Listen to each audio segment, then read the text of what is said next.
The Cyrodiilic Empire endured for another 400 years under the auspices of the Akaviri Potentate, fell, and suffered a similar span of years in the insurrections, misrules, and loss of power known as the Interregnum. Yet the remnants of the Cyrodiilic Empire refused to die, even though both East and West had become fragmented beyond measure. Hello, my name is Ardo, and today I wanted to talk about a topic that I debate with other people quite frequently, and that is the lore accuracy of Elder Scrolls Online. Many people argue it's not very lore accurate, and today I'm going to argue and tell you why it is lore accurate. Normally, when people debate about the lore accuracy of Elder Scrolls Online, they mention the fact that the factions don't seem to be accurate to how the races are depicted in other games, how you can read books from different eras in the game, how Molag Bal shouldn't be able to initiate a Daedric Invasion, and how Cyrodiil is supposed to be a jungle.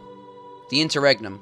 The existence of the Alliance War in the Plainmeld is not detailed in any books of history in the previous games, but the best explanation for this is the Interregnum between the Second Era 430 and the proclamation of the Third Era by Tiber Septim. The Interregnum was a period of history that was largely blurred with political turmoil, and its exact events are forgotten to history. Elder Scrolls Online binds the gap with its story, and doesn't claim anything outside of its bounds lore-wise. The Aldmeri Dominion. In debates over lore accuracy of Elder Scrolls Online, the legitimacy of the factions will frequently come up. Many people argue that certain races would never work together. In this next section, I will go through each individual faction and why it does work. Queen Ayrenn, the leader of the Aldmeri Dominion, does not think men are capable of peaceful rule as the elves are, but not because they are any less than the elves, but because they lack wisdom, as the races of men are generally younger civilizations. She developed this opinion after being tortured by Abner Tharn, the Imperial Battle Mage of the Elder Council. Thus, Queen Ayrenn worked to unite the oldest races against the others, Altmer, Bosmer, and Khajiit. As the Altmer were stronger than the Bosmer and Khajiit, Ayrenn moved to secure their allegiance by driving the Colovians from Valenwood for the Bosmer. She restored order to elsewhere after the destabilization the Nahatan flu had caused the region, and thus the Khajiit swore fealty to her. The Daggerfall Covenant. Orcs are generally hostile towards Redguards and Bretons, but in Elder Scrolls Online, the three races work together. High King Emmerich offered Orsinium, previously under Orsimer control, to a powerful orc clan in Hrothgar in return for protection against a Breton army his marital alliance to the Redguards instead of a Breton princess had caused. Thus, the three races became intertwined and one faction, the Ebonheart Pact. The Dunmer and the Nords are frequently known for hating each other, since each race is a particularly proud one. Argonians are frequently known for hating the Dunmer for the enslavement of their people. Although these races seem deeply aligned against each other, their allegiance makes sense. The second Akaviri invasion, made up of Kamahl and Seishi, sacked Windhelm and headed south to Mournhold. The invasion force sacked the city and headed south again. The force was trapped between Dunmer forces and Nords in the Stonefalls, but the Akaviri waited to retreat on the Inner Sea. The force fell until a legion of shellback Argonian warriors arrived and finally fought off the invasion. The three races agreed upon a temporary military pact in the city of Ebonheart to fight against another possible invasion. The Ebonheart Pact required Argonians be freed from slavery by the Dunmer for its duration, and eventually the pact was put into use a second time when the Plainmeld and two other factions threatened the pact's territory.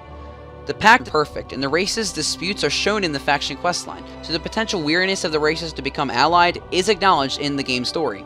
Books out of time.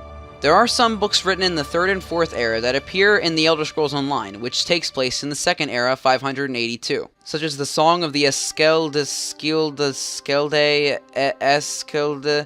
Men, which is written in 3rd era 213. This can be explained by the presence of Daedra worshippers, particularly worshippers of Hermaeus Mara, whose libraries hold books from the past and future. A loading screen text when entering some ruins proves this fact. They pull and store these books out of time through Hermaeus Mara's power, and the books can be read in Elder Scrolls Online. The Daedric Invasion. Mehrunes Dagon was able to invade Tamriel during the Oblivion Crisis in 3rd era 433, when many of the towers, the structures that prevent Mundus from breaking apart, were deactivated or destroyed. Elder Scrolls lore enthusiasts claim that the Soul Burst, the event that kickstarted the Plainmeld, could not have been enough to allow Molag Bal to invade Tamriel, since many towers were still active. Even with all of these towers inactive, the Daedric Prince only invaded once the covenant between Saint Alessia and Akatosh, the dragon god, was broken. There Aquilarios attempted to relight the dragon fires that protected Tamriel from oblivion with the Amulet of Kings to prove his right to rule, but was unable to, breaking the covenant and allowing Molag Bal to initiate the Plainmeld. When Uriel Septim VII was assassinated and the Amulet of Kings stolen, again breaking the covenant, only then could the Oblivion Crisis begin. The Jungles of Cyrodiil. Cyrodiil was a dense jungle before Tiber Septim supposedly achieved Kime, and cleared the land to remove the struggle it caused his people. The land became what is seen in the Elder Scrolls IV Oblivion, a fertile plains area. Elder Scrolls Online takes place in 2nd Era 582, long before Tiber Septim changed the landscape. Yet the land of Cyrodiil is a fertile plain, not a jungle. Unfortunately, ZeniMax, a developer studio of ESO, did not explain this discrepancy at all, but in the context of the lore, Tiber Septim can be considered to have retroactively removed the jungle from Cyrodiil, with his godlike abilities free from the confines of time. Unexplainable problems.